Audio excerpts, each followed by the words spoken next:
we're good to go. It's an oil change for a 1955 John Deere 40S. Excuse me. That's hot.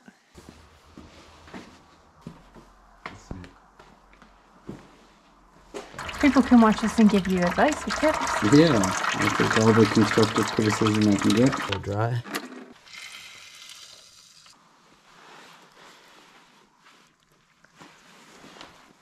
This is how to build a dream.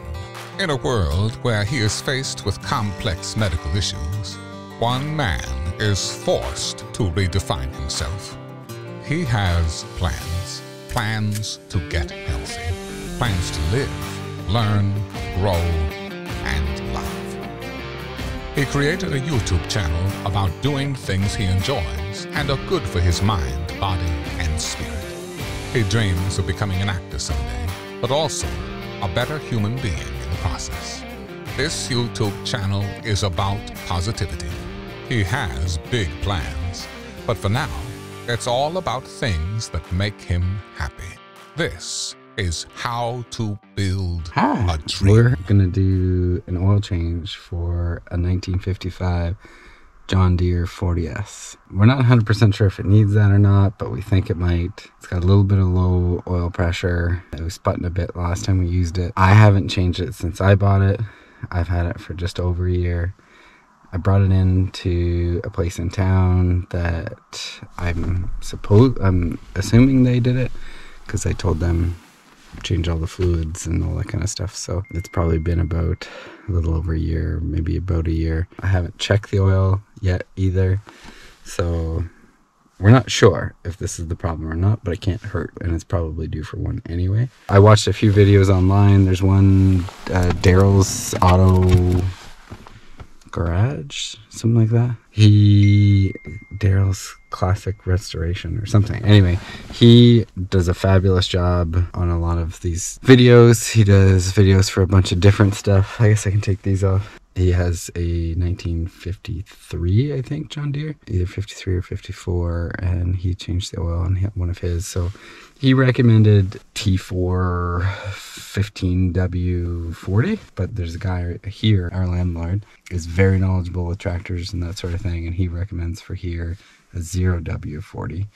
So that's what we went with, because I think this Daryl guy, or whatever his name is, on YouTube, I don't think, if I recall correctly, I think he said he stores his tractor for the winter, so I don't know if that affects it or not, but I'm going to go with what our landlord's saying. Apparently the 0W40 will give it lubrication as soon as it starts up, and I don't know, we're learning as we go.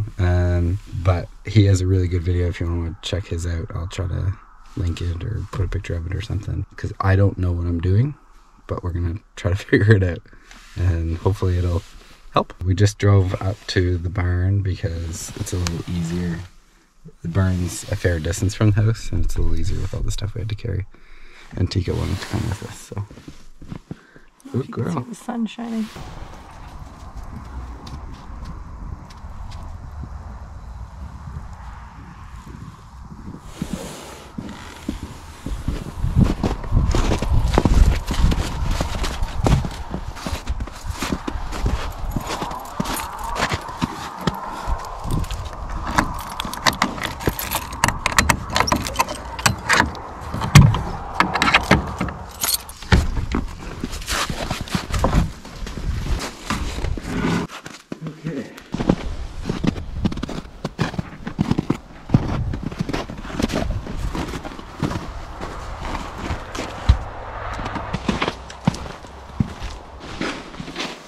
So it was recommended that we fire it up and let it run for 20 minutes, half an hour or whatever first, to let the oil cycle through and warm up. I think for a few different reasons, but most importantly, I think so that it clears up any gunk and like loosens it up, but also gets the oil nice and warm so it flows out easier, I think.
Excuse me.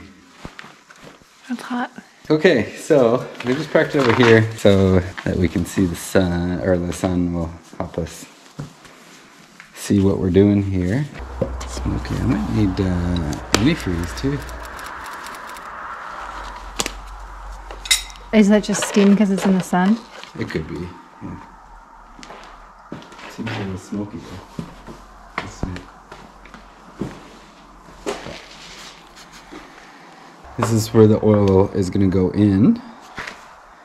And so this is the dipstick.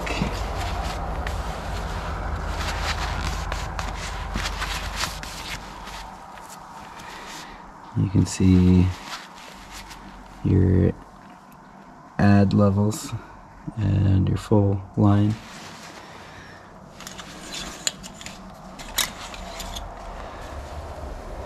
Yeah, she's pretty much bone dry. So it definitely needs oil.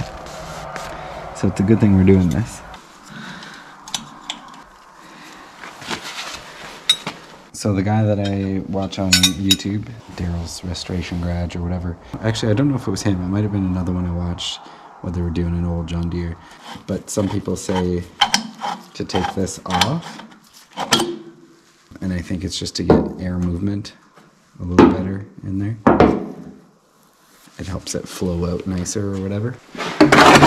Slide that oil pan, oil catcher under here. This is your oil pan. We're gonna unlock this. We're gonna unbolt it. The idea is that the oil will drain. So for this one, we're gonna use 1 1/8 inch wrench. Hopefully it won't be a huge mess.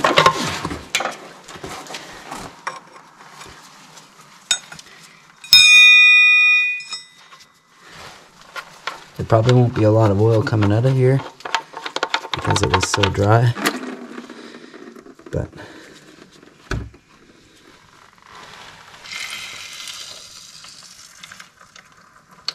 It's very sludgy. it's not too bad, but it is getting a little sludgy. Maybe that's normal for oil. I'm new here. So we'll let that drain. While that's draining out, I'll just show you, this is what we got. Like I said, that guy that I follow on YouTube, when he does his oil change to his, I think 1953 40, he uses a Shell Rotella T4 15W40. But the guy around here, we live in Canada, on the eastern side of Canada, we get really cold temperatures. I also run mine all year, or like all year, but especially in the winter, that's the main reason why I have it. So I don't know if that has any reflection or not, but one of the guys around here who knows a lot about tractors, I think he has 7 of them, and he's been around machinery his whole life. He suggested that we use 0W40, synthetic. He originally suggested Pennzoil, but we couldn't find any Pennzoil. So I messaged him, he said this is totally fine. It's still 0W40. It's still synthetic. So that's what we're gonna go with. The guy on YouTube that I follow, he says it takes about 4.5 liters. So this is 5 quarts, which is 4.73 liters, which I think is gonna be pretty much bang on the money. So we'll see what happens here. But as that drips out, this is where your oil filter is. I'm just gonna show you, you can get them from John Deere, but I got, because it's a little cheaper, but it's the same product, I got it from CarQuest. And it's the same oil filter that they use for this John Deere tractor. It's part number 85148 from CarQuest. The new one looks like so. And you have to be careful because it comes with the O-ring and we have to replace that when we take the O-ring out. And I think my understanding is we're going to loosen this up, but the bolt stays in this capsule thing and we just pull that right off, and then the oil filter is inside there. So we're going to use a 1-inch wrench for this bolt.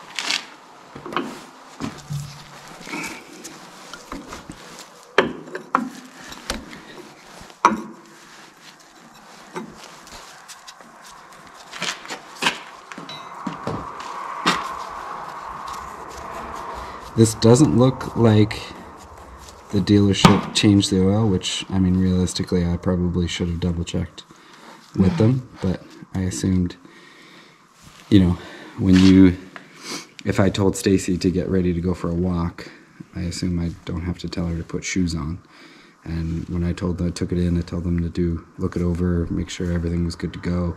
And it doesn't look like the oil change was done, but I can't say for sure.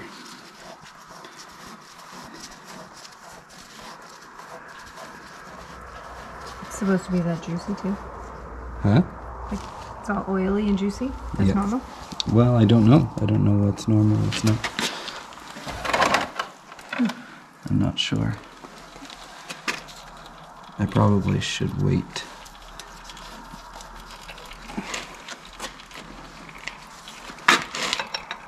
Wait for it to be done. Yeah.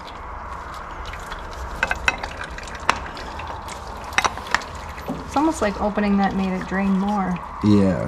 Because it changes pressure and stuff.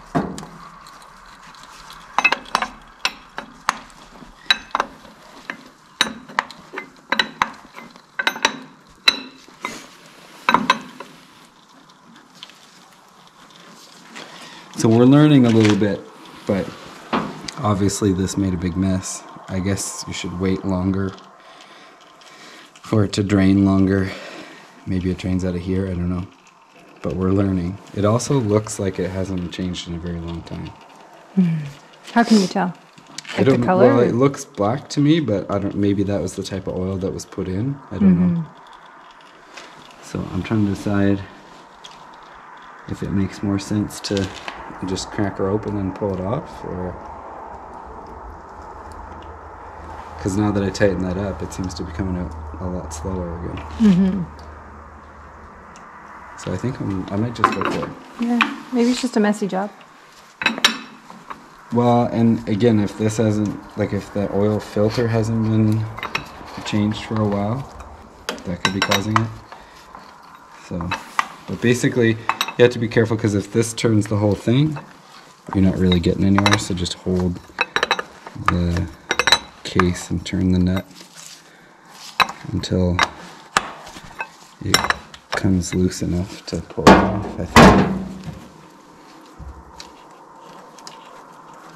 But again, I hope you're not watching this to learn how to do it properly, because I'm not your guy.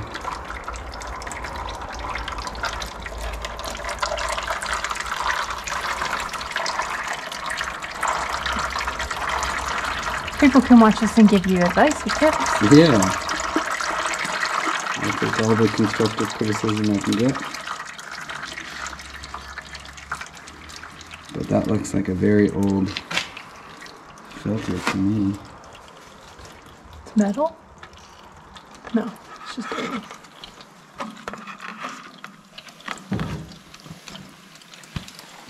Okay. So.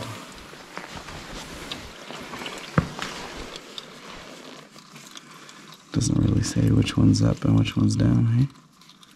No. Is there any difference in them? Don't think so. Okay.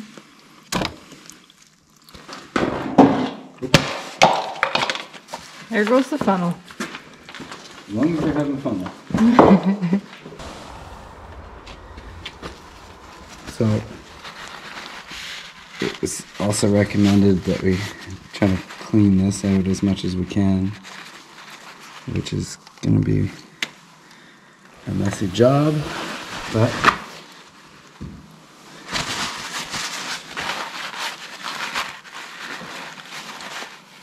Should have brought the bounty paper towel.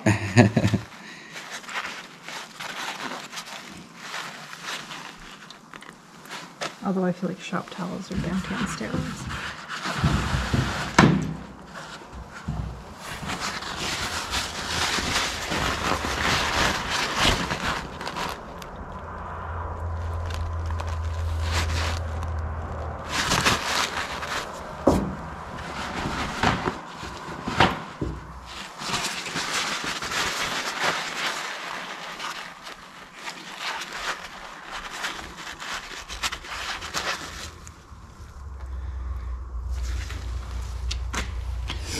My parents were just here actually for a visit out of the blue, but they only stayed for about 2 minutes. So it would have been nice if my dad hung out, because he has a tractor similar to this. He's got a 1956 John Deere 320U, and he's had it for a very long time. So it would have been nice to get some tips on how to do this, but unfortunately they had some other stuff to do, I guess. So we're just kind of learning and flying by the seat of our pants here, and we'll see what happens. Hopefully we do it decently.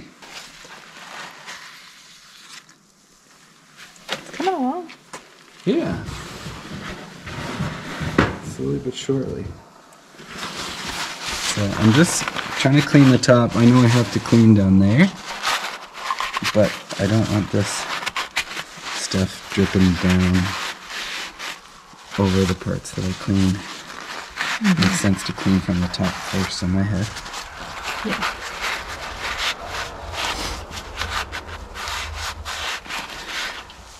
And I use the term clean loosely. We're just kind of wiping up any excess oil, grease, whatever's in there.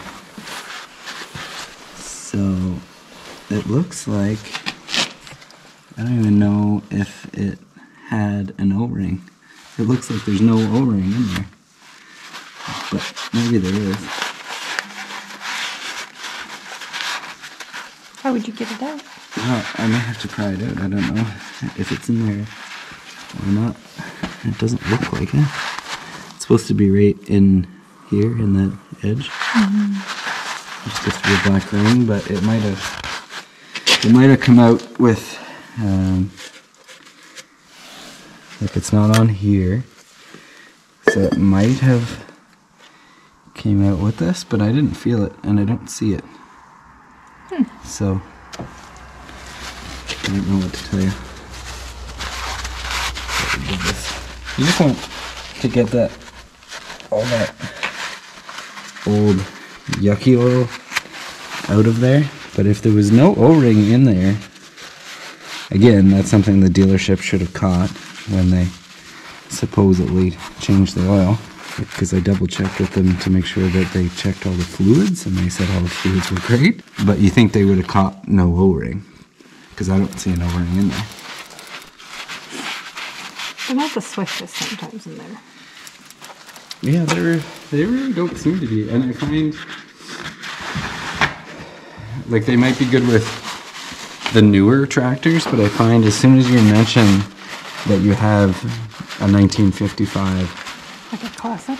John Deere 40 that runs great and you know, works fine and all that kind of stuff, they really, like, they seem interested in it and they're happy to see it and all that kind of stuff, but they really don't know anything about it. Like, I called for oil the other day and they had a hard time answering that question, what oil should go in there. And then we called for see if they had an oil filter, just because I was going to do a price difference for you, and they had no idea what oil filter should go in there. They said they could track it down and find out. They said they think they narrowed it down to 2 different ones, but they weren't 100% sure. They don't seem to know a lot about the old classics. Is it fair to say they're more of a dealer trying to sell new machines and not maintain machines? It definitely appears that way. There's a couple of really nice fellas in there, and I think they are trying their hardest and that kind of stuff, but you would think that a John Deere dealership would know about John Deere and, you know, want to have the business and all that kind of stuff. So, but it is what it is, and it's an older tractor, so, you know, it's understandable that some of the parts are harder to find and different, and, you know, it runs differently and has different issues than the newer ones do and all that kind of stuff. So it is understandable. Oh, you did good. From drab to fab. I don't know if I'm going to get much more out of it. It's definitely just have to burn off. Yeah. Is it possible, I don't know if I asked that, sorry, like this could have just deteriorated And I don't it's, think so. It's like a gone, rubber. like eroded? It's like a rubber oil ring. Okay. Or sorry, it's a rubber O-ring. Yeah, it should be in there, and I didn't see it when that came out. That might be part of the reason why we were having oil issues. I forgot that phone. Well, I left him upside down and we're making a mess. So we're making a bit of a mess here, but again, I don't see any O-ring in there. Apparently you want to make sure this is nice and cleared out too. And again, if you're doing this to learn how to do it, I'm not your guy. This is the first time I've done it, and I didn't have a whole lot of help trying to figure out how to do it. But like I said, that video that I watched on YouTube that I'll try to let you know how to get to it, that guy seems very knowledgeable, and his video is basically what is allowing me to be able to do it. That and the help we got from our landlord, who is very knowledgeable with tractors. But this gives you an idea. So basically this, when you turn this guy, it turns inside and screws onto this bolt. It would be really nice if we weren't doing this. Like, had I known, which I should have double checked, but I would have been doing this in the summer, the spring and the summer, and do it outside. But this is where we're at, and we got snow coming tomorrow, so I just wanted to make sure that it was running properly and that we don't have any issues when we, have a bunch of snow on the ground. If you're wondering where that leak is coming from, it's not actually a leak. It's just ice and snow melting. Because we ran the tractor for a while, we parked it out here so we could see what we're doing, and we let it run for a while to warm up all the engine components and the oil. And because everything heated up, it is melting the ice and snow that was on there. The good news is that it doesn't look like there's any gasoline inside the oil, so that's a really good sign. It looks like it's pure oil.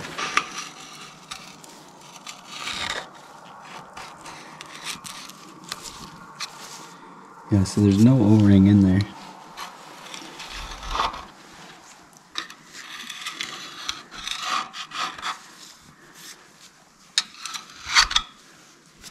No O-ring.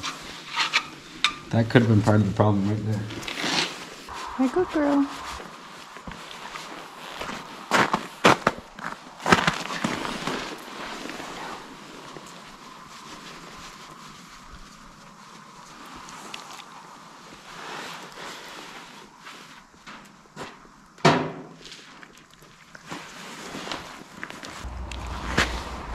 So this is the O-ring that's supposed to go in here.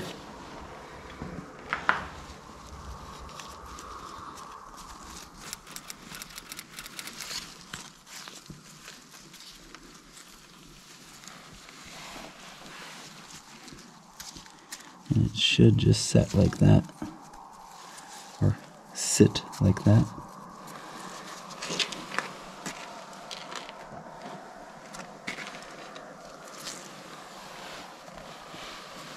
And then this guy, I don't think it really matters which side is up, which side is down. It doesn't say. And they look identical. Excuse me. Yeah, and they look identical, so we'll slide this guy on. And then we'll take this guy that we cleaned up inside.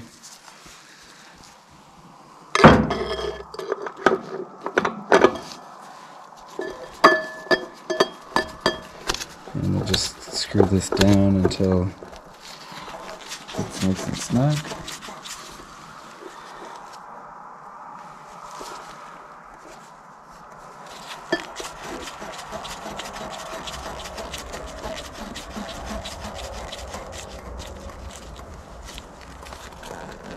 Snug it up a little tighter with the 1-inch wrench. I don't think you want it overly tight, but You can see it kind of close the gap. Yeah.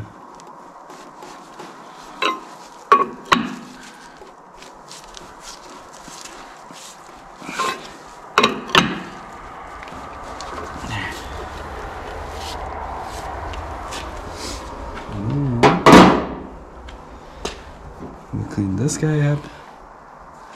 And this is just a really slow dip right now, so it's pretty much empty.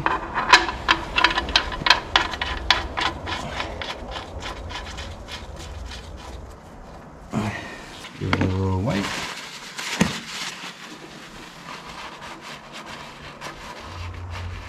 And then, so Stacy and I were just talking, and we might have to redo this in the fall. But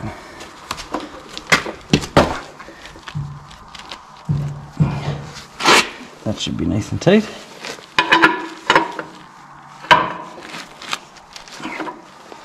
But again, you don't want it overly tight.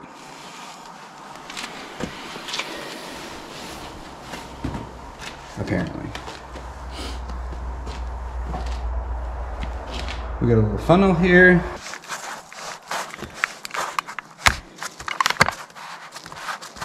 Crack this guy open.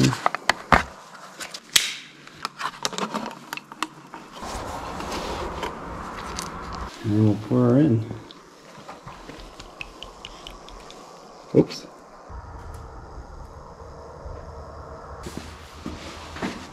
So a nice, steady, easy pour helps from it overflowing over the gap there. I don't know if you can see where that overflowed a bit originally, but if you slow the pour down, that definitely helps it a lot.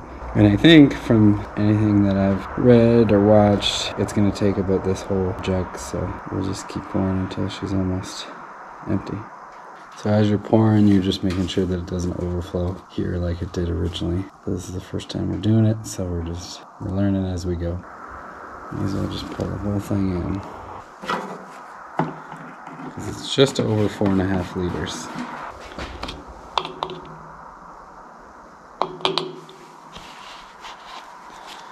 Give our funnel a little wipe. Give this guy a little wipe. Hopefully it didn't drip down all the way, which it did. So I can expect a little smoke when I fire it up. And then, take this guy. Put him back on. Apparently it doesn't screw, so I thought it screwed, but it's like a little pressure pin. That just goes on the inside of the pipe here. And then push her down. And I think that's it. So we're gonna fire it up, cycle it through, and hopefully we got her all together. So you always want to double check to make sure everything's good. You know, everything seems to be hunky-dory. We got our little bolt back in there. We put the new filter in. We put the new O-ring in. This is tight. That's on. There's no more tools up here. We're gonna clean this up before we fire it up. So the other thing you want to do is double check it. Like what we really should do is fire it up, let it cycle through, and then check it. But we're gonna check it. We'll do that as well. We haven't fired it up since we've done the oil change, but we'll just pull this guy out. And it already looks way better. And you can see it's right at the full line, maybe a little bit above the full line, but it's nice and clear. Yeah, it's right at the full line. It's nice and clear. That's how it should look, for sure. So, that makes me feel a lot better. And I'll fire it up for you. Take these off so I don't make a mess on my paints, so that Stacy doesn't get mad at me. She doesn't get mad.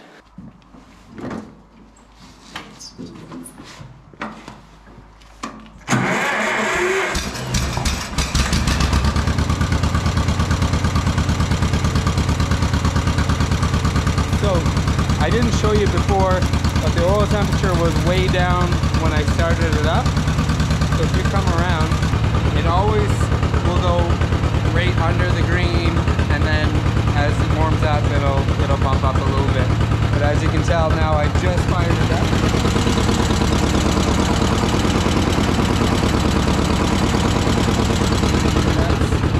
That's way better. That's way better than what it was.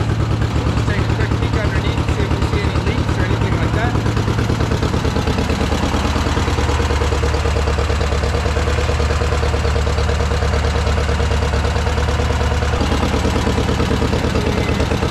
I don't see any leaks here, so I think we're good to go. So that's an oil change for a 1955 John Deere 40S. Thanks for watching.